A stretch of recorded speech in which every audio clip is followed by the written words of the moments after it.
Oke guys, kita ada Benong, Mbak Esplanade Bintulu. Benong Mbak Esplanade Bintulu. Kita try untuk ngambil time lapse. Oke.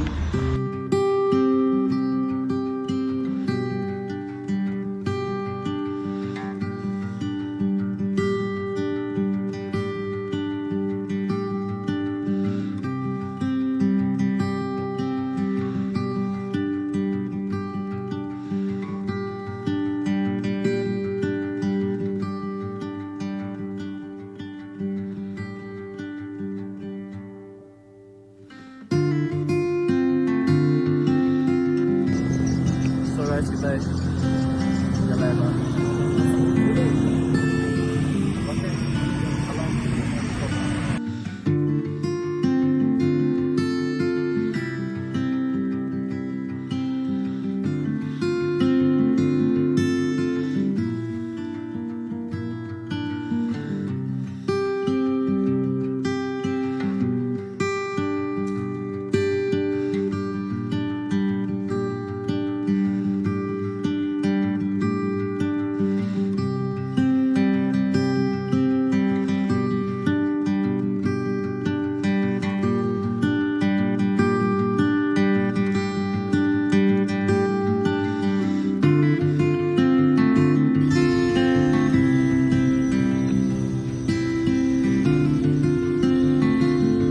Itu adalah mall lama, pasar lama gitu loh. Iya kan? City Point. Oke, itu adalah City Point. Gelap lah lebar narai. Kurang udah beberapa orang dalam ke orang kedai-kedai dalamnya kurang. Nanti mayu benda dalam tuh. Ini kan kosong lah. City Point. Kita ngambil kejap.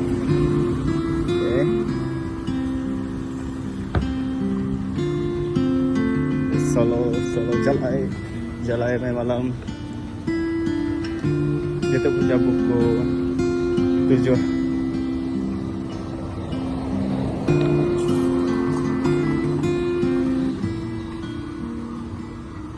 Okay. Ya, orang pun sepi.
Itu adalah pasar malam Bintulu.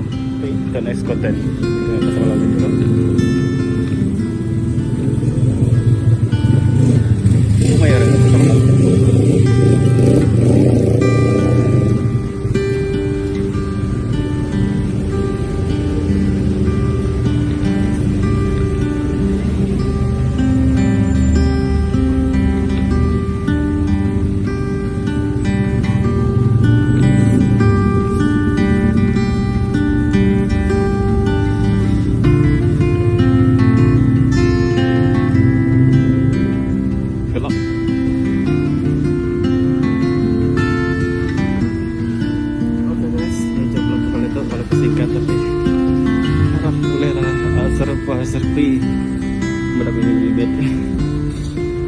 kita gablok bareng.